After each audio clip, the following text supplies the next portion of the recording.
सगळ्यात प्रथम सगळ्यांना विजयादशमीच्या खूप खूप शुभेच्छा. माझं नाव सौप्रिया संदीप देसाई. मी गेली 29 वर्ष वर्किंग वुमन आणि हाऊसवाईफ सुद्धा आहे.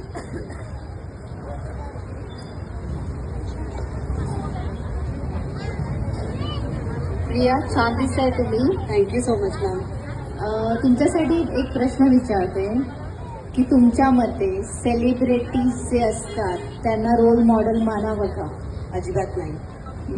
आपले रोल मॉडेल हे समाजसेवक असावे, देशावरचे जे जवान आपल्यासाठी फाईट करतात ते असावे आणि गरिबांसाठी सोशल वर्क करणारे ते असावे. थँक्यू.